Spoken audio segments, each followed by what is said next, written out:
Upstairs medium service. Yeah, we're the ghost hunters. This is my sister, the one with the gift. Taunting. I just want a quiet house. Did you see her? Hear the voices. You'd be able to stop them.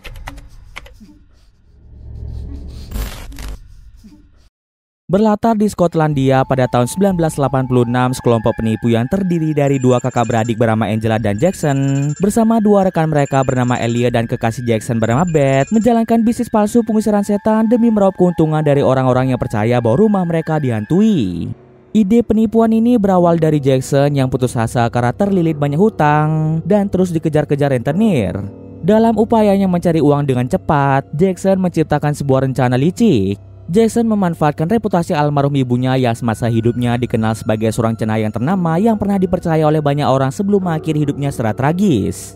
Dengan latar belakang itu, mereka meyakinkan para klien bahwa Angela memiliki kemampuan spiritual seperti ibunya, padahal itu semua hanyalah sandiwara. Angela berperan sebagai cenayang palsu yang berpura-pura bisa berkomunikasi dengan arwah dan mengusir entitas jahat. Elliot bertugas sebagai kameramen yang mengikuti Angela saat melakukan ritual, sementara Jackson dan Beth memantau dari ruang terpisah melalui layar TV yang tersambung dengan kamera Elliot. Penipuan mereka dijalankan dengan sangat terencana. Demi menambah kesan profesional dan meyakinkan, kelompok ini menggunakan berbagai alat pendeteksi aktivitas gaib seperti alat sensor suhu dan EMF. Mereka juga merekam berbagai suara menyeramkan mulai dari bisikan hingga teriakan gaib, lalu memutarnya secara tersembunyi selama sesi pengusiran berlangsung. Begitu klien yakin rumah mereka benar-benar dihantui, mereka akan segera melakukan pengusiran setan. Ketika Angela seolah berhasil mengusir roh-roh tersebut, mereka pun menagih bayaran yang besar sebagai imbalan. Banyak keluarga yang sudah menjadi korban mereka. Kali ini mereka menerima panggilan dari seorang pria bernama Frank yang tinggal bersama putrinya yang masih kecil bernama Susie. Istri Frank bernama Maddie baru saja meninggal dunia beberapa minggu sebelumnya. Sejak kepergian Maddie, Frank mengaku bahwa ia dan Susie kerap merasakan kehadiran Maddie di rumah itu, entah dalam bentuk suara samar ataupun bayangan. Meskipun Frank menyadari ini mungkin hanyalah dampak dari rasa kehilangannya, tetapi Frank mulai merasa terganggu oleh perasaan itu. Merasa tidak sanggup lagi menjalani hari-hari dengan perasaan dihantui, Frank menghubungi kelompok cenayang yang sebenarnya adalah kelompok penipu yang dijalankan oleh Angela, Jackson, Beth, dan Elliot. Bagi mereka, keluarga ini adalah sasaran empuk dan seperti biasa, semuanya dipersiapkan secara profesional. Mereka memulai dengan merancang skenario seolah-olah arwah Maddie masih bergentayangan. Elliot menyiapkan peralatan perekam dan menyusun efek suara yang sudah mereka rekam sebelumnya berupa bisikan samar, suara tangisan pelan hingga panggilan lembut yang menyebut nama Frank. Semua suara ini diputar secara rapi untuk menciptakan suasana mencekam dan meyakinkan Frank bahwa arwah istrinya benar-benar masih bergentayangan di rumah tersebut. Maddie? Your husband Frank, he called me here. Your husband, your daughter. Can she see him? Saat proses berlangsung, Frank, Jackson, dan Beth duduk di depan layar TV, menyaksikan Angela berjalan perlahan di rumah mereka sambil berpura-pura berkomunikasi dengan roh Maddie. Tak hanya berkomunikasi, Angela juga akan bersiap-siap melakukan pengisiran. Dengan penuh penghayatan, Angela bertindak seolah sedang mengusir arwah Maddie dan mengirimnya ke tempat yang lebih damai.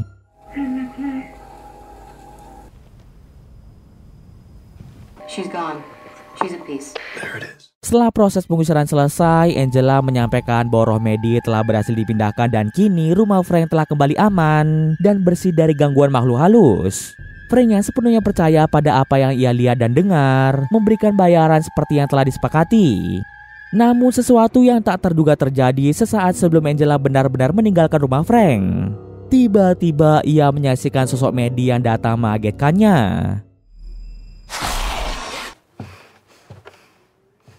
Hal itu membuat Angela terjatuh dan hidungnya mengalami mimisan. Setelah mereka pulang, Angela terlihat murung dan gelisah. Elliot mencoba bertanya apa yang terjadi. Angela menuduh timnya diam-diam menambahkan mekanisme jumpscare baru, seperti boneka atau katrol tersembunyi untuk menakut-nakutinya sebagai bagian dari pertunjukan. Namun yang mengejutkan, Jackson, Beth, dan Elliot justru tampak kebingungan. Tidak ada dari mereka yang mengerti maksud dari Angela. Mereka bersikeras bahwa tidak ada alat atau efek tambahan yang dipasang selain apa yang sudah disusun sejak awal. Situasi itu membuat Angela semakin bingung. Angela yakin apa yang ia lihat bukanlah sebuah halusinasi. You okay? When you guys sneak in before or something, rig some police. Yeah, I could kill Jackson. Got no idea what you're talking about. Keesokan harinya ketika Angela baru saja bangun dari tidurnya yang tidak nyenyak, telepon di ruang tamu berdering. Suara di ujung sana memperkenalkan diri sebagai Green, seorang wanita yang mengaku tengah mengalami gangguan supranatural di rumahnya. Green mengatakan bahwa suara-suara aneh tak henti-hentinya terdengar di rumahnya bahkan hingga malam hari. Ia mengaku sudah tidak tahan dan meminta bantuan tim Angela untuk melakukan pengusiran. Namun begitu Green menyebutkan lokasi tempat tinggalnya, Angela sontak terdiam. Tempat itu ternyata adalah bekas panti asuhan yang beberapa tahun lalu sempat menggebukan masyarakat karena kasus pembunuhan tragis terhadap 3 anak. Kejadian itu dikenal luas dan menyimpan banyak misteri yang belum terpecahkan hingga kini. Angela yang masih terguncang oleh kejadian sebelumnya dan tidak ingin mengambil resiko lebih jauh, memilih menolak pekerjaan tersebut. Tanpa memberikan banyak penjelasan, Angela memutus sambungan telepon. Setelah itu, Angela memutuskan untuk pergi mengunjungi rumah kakeknya. Who are you? Namun sesaat setelah Angela meninggalkan rumah, telepon kembali berdering. Green menelpon lagi dan kali ini yang mengangkat telepon itu adalah Jackson. Berbeda dengan Angela, Jackson melihat setiap panggilan klien sebagai peluang untuk menghasilkan uang. Mendengar jumlah bayaran besar yang dijanjikan Green, Jackson setuju untuk mengambil pekerjaan tersebut. Jackson berjanji akan mengatur kedatangan tim mereka. Ketika Angela kembali ke rumah, Jackson menemuinya dan bertanya mengapa Angela tiba-tiba menolak pekerjaan itu, padahal mereka sedang berada dalam kondisi keuangan yang sangat sulit. Angela menjelaskan rumah Green terletak di panti asuhan tua yang memiliki sejarah kelam. Tempat itu pernah menjadi saksi bisu dari pembunuhan tragis terhadap 3 anak dan kini panti asuhan itu sudah tutup. Angela merasa tempat tersebut tidak hanya penuh dengan kenangan buruk, tetapi juga aura gelap yang seharusnya mereka hindari. Namun Jackson berupaya meyakinkan Angela bahwa ini adalah peluang yang tak bisa disia-siakan. Ia tahu betul bagaimana beratnya kondisi keuangan mereka dan baginya pekerjaan ini adalah jalan keluar dari masalah mereka. Setelah beberapa kali dibujuk, akhirnya Angela mengalah dan terpaksa mengikuti kemauan Jackson. Sementara itu, kekasih Jackson yaitu Beth memperhatikan wajah Jackson yang tampak memar dan penuh luka. Ia tidak perlu bertanya lebih jauh untuk tahu apa yang terjadi. Luka-luka itu pasti akibat Jackson yang kembali dikejar dan dipukuli oleh rentenir karena gagal membayar cicilan tepat waktu. Beth yang lelah dengan hidup dalam pelarian dan tekanan dari para penagih hutang berniat pindah kota untuk memulai hidup baru, tetapi Jackson berusaha membujuknya untuk bertahan sedikit lebih lama.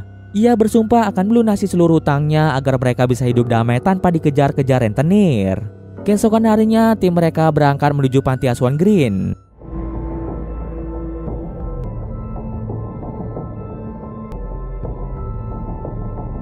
Tempat itu terletak di wilayah terpencil dengan bangunan tua yang sudah mulai dimakan usia.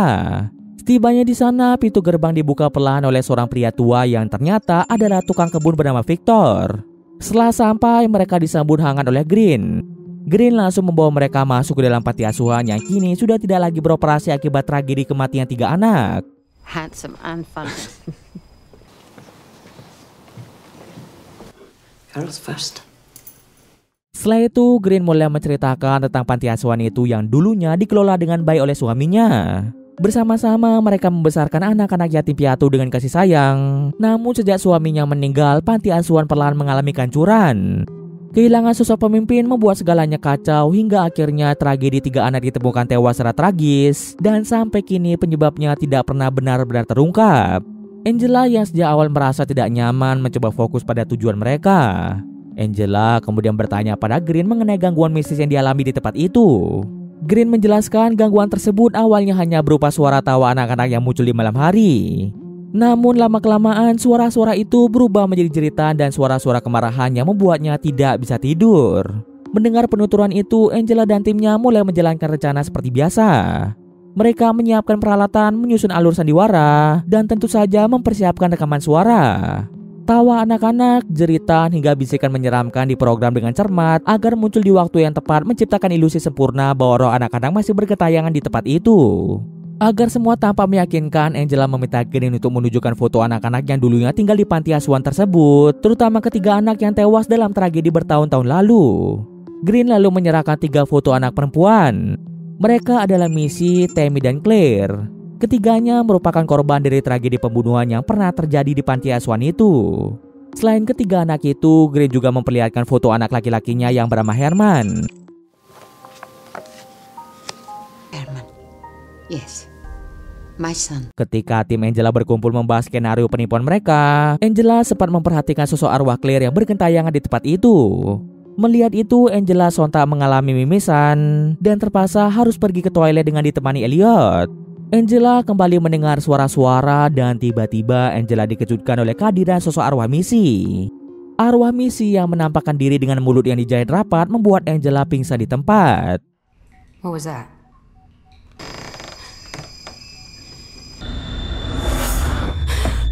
Elliot yang saat itu ada bersama Angela kebingungan dengan tingkah laku Angela. Menyadari Angela pingsan, Elliot segera memanggil yang lainnya. Setelah Angela tersadar, Angela mengatakan dirinya baik-baik saja dan tidak perlu ada yang dikhawatirkan. Mereka pun kembali melanjutkan pekerjaan mereka. Setelah semuanya dianggap siap, mereka memulai aksinya seperti biasa. Jason, Beth, dan Green duduk di ruang tengah memantau proses dari layar monitor yang terhubung dengan kamera yang dibawa Elliot. Sementara Angela bersiap-siap menjalankan perannya sebagai cenayang yang akan berpura-pura mengusir arwah anak-anak yang bergentayangan. Claire. And I've come to see if you consider leaving this house. Saat berkeliling, Angela malah melihat arwah Tammy dengan mulut yang dijahit rapat, persis seperti yang ia lihat sebelumnya pada Missy. She wants us to follow her. You really don't see her? I can't see anything. Dari sorot matanya, Angela merasa Tammy seakan ingin mengungkapkan sesuatu yang tak dapat disampaikan dengan kata-kata. Angela bertanya pada Elliot apakah Elliot melihat wujud dari Tammy. Akan tetapi Elliot tidak dapat melihat siapapun di sekitar mereka. Melihat Tammy yang pergi, Angela segera mengikutinya dari belakang. Namun musibah datang menimpa Elliot, di mana ketika Elliot mengikuti pergerakan Angela, salah satu bagian lantai tua yang sudah rapuh tak mampu lagi menahan beban tubuhnya yang membuat Elliot jatuh ke bawah. Elliot, can you hear me? Jackson, he's not answering. Elliot mengalami patah tulang di bagian kaki. Angela yang menyaksikan itu panik dan langsung menghubungi Jackson lewat walkie-talkie untuk meminta bantuan. Jackson dan Angela turun menggunakan tangga untuk mengecek kondisi Elliot. Sesampainya di bawah, perhatian mereka bukan hanya tertuju pada kondisi Elliot yang terbaring kesakitan, tapi juga pada suasana aneh di sekeliling mereka. Di sepanjang dinding terdapat tulisan-tulisan yang berisi permintaan tolong. Di samping tulisan itu ada gambar wajah seorang anak yang mulutnya dijahit rapat.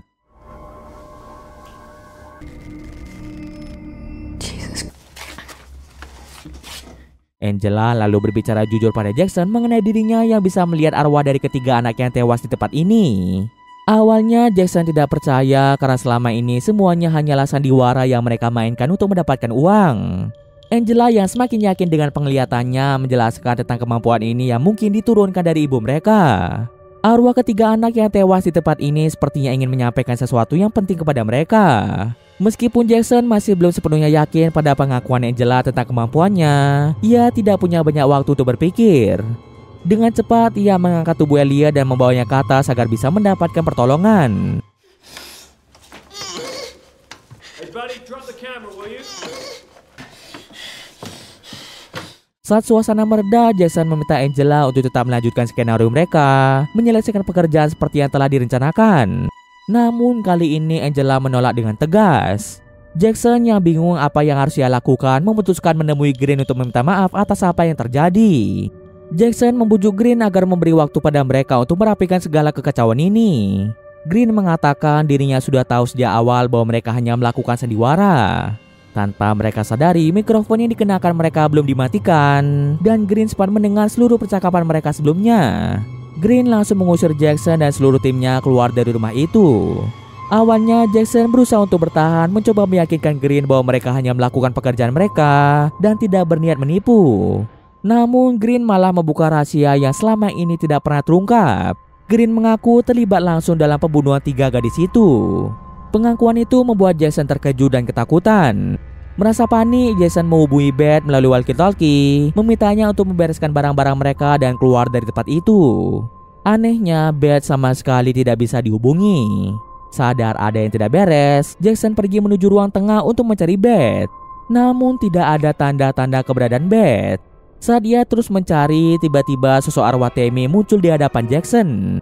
Tanpa pikir panjang, Jackson bergegas menuju tempat Angela dan Elliot untuk memberitahu mereka bahwa Beth telah menghilang.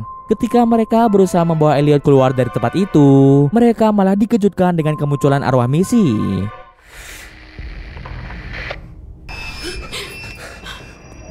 Kehadiran Missy menyebabkan Jackson tiba-tiba mengalami mimisan. Angela mulai menyadari dirinya dan Jackson memiliki kemampuan yang sama. Kemampuannya diwariskan dari ibu mereka. Jackson yang diliputi kekhawatiran mendalam terhadap keselamatan Beth memutuskan untuk mencarinya sendiri, sementara Angela diminta untuk membawa Elliot kembali ke mobil.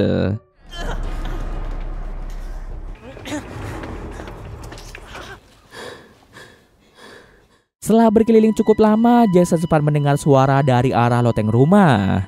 Curiga Beth ada di sana, Jackson segera naik ke loteng. Alangkah terkejutnya Jackson setelah menemukan Beth dengan kondisinya yang mengenaskan. Mulutnya dijahit rapat sama seperti ketiga anak panti yang tewas secara tragis. Keadaan Beth yang mengenaskan membuatnya tidak bisa berbicara. Menyadari ada sesuatu yang sangat salah dengan tempat itu, ia segera menggendong Beth untuk membawanya kembali ke mobil. Tanpa membuang waktu lagi, Jackson mengendarai mobil dengan kecepatan tinggi untuk meninggalkan rumah tersebut. Di tengah perjalanan, tiba-tiba di hadapan mereka muncul sosok arwah Claire. Jackson yang sedang dalam kondisi panik tidak berpikir dua kali untuk menabrak arwah tersebut. Tetapi ternyata yang ditabrak Jackson adalah Victor. Tubuh Victor terlempar sementara mobil mereka kehilangan kendali dan menabrak sebuah pohon besar. Beth yang tidak mengenakan sabuk pengaman terlempar keluar dari dalam mobil. Jackson yang berlumuran darah keluar dari mobil dan menemukan Beth sudah tidak bernyawa. Saat Jackson berusaha mencerna kenyataan pahit itu, tiba-tiba muncul sosok misterius yang memukul Jackson dari belakang hingga membuatnya tidak sadarkan diri.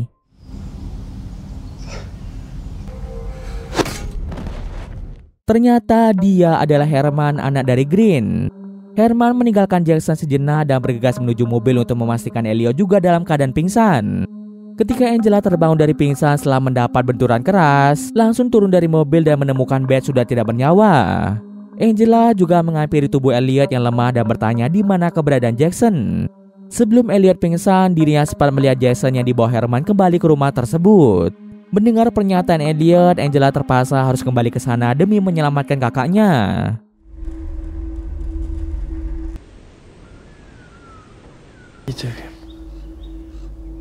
Di sisi lain, Jackson berada dalam kondisi yang sangat memprihatinkan. Tangannya terikat kuat pada sebuah kursi tua. Di hadapannya muncul Green dan juga Herman. Ternyata di balik wajah ramah dan tutur kata lembut dari Green, tersembunyi sisi gelapnya. Bersama Herman, mereka telah lama menyimpan kebiasaan menyiksa korban-korban mereka dengan cara brutal. Bukan hanya menyakiti secara fisik, tapi juga memastikan bahwa korban mereka tidak berteriak atau meminta bantuan. Caranya adalah dengan memotong lidah mereka dan kemudian menjahit mulut mereka rapat-rapat. Jackson yang dalam keadaan terikat tak mampu melawan dan hanya bisa merasakan sakit ketika lidahnya dipotong oleh mereka. Belum cukup sampai di sana, Green menjahit mulut Jackson sama seperti korban-korban lainnya. Sementara itu, Angela yang baru tiba di rumah itu dituntun arwah Claire menuju tempat Jackson disekap.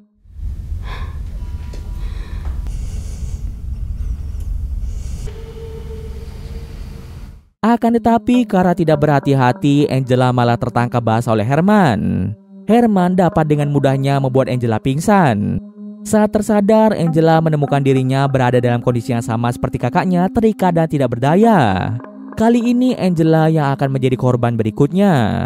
Namun sebelum Green melukai Angela, ia memerintahkan Herman untuk membawa Jackson ke gudang dan menghabisinya di sana.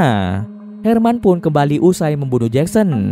Ketika Green bersiap memulai ritual kejamnya, sebuah suara terdengar mendekat ke arah Angela. Ternyata Elliot yang meski keadaannya terluka parah, dia berhasil menyelinap masuk ke dalam rumah. Elliot memanfaatkan kelengan mereka dengan membunuh Herman terlebih dahulu.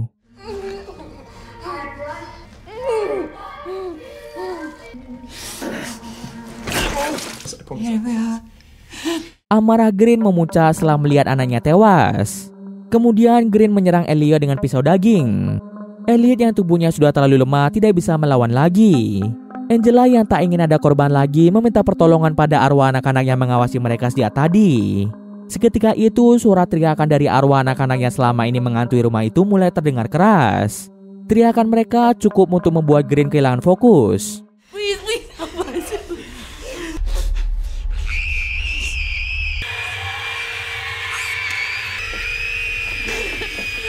Momen itulah yang dimanfaatkan Angela untuk membebaskan dirinya. Dengan sisa tenaga dan keberanian yang ia miliki, Angela mengambil benda tajam dan membunuh Green. Begitu Green dan Herman tewas, suasana rumah mendadak hening. Arwah ketiga anak yang berdiri di hadapan mereka pelan menghilang, menandakan bahwa mereka sudah bisa tenang di alam sana. Karena hanya Angela yang masih cukup kuat untuk bergerak, dia keluar dari rumah untuk mencari bantuan. Namun Angela malah melihat hantu Jackson yang kebingungan mencari Beth. Angela pun menangis di pinggir jalan hingga menarik perhatian sebuah mobil yang melintas. Angela dan Elliot dibawa ke rumah sakit untuk mendapatkan perawatan medis. Hey. Angela menelpon kakeknya untuk memberitahukan tentang dirinya juga memiliki kemampuannya sama seperti ibunya. Lalu bayangan hitam yang diduga sebagai hantu lain berdiri tepat di hadapan Angela. Dan cerita pun selesai. Oke, mungkin sekian dulu video kali ini. Jika ada kesalahan gue maaf. Oke, see you next video guys.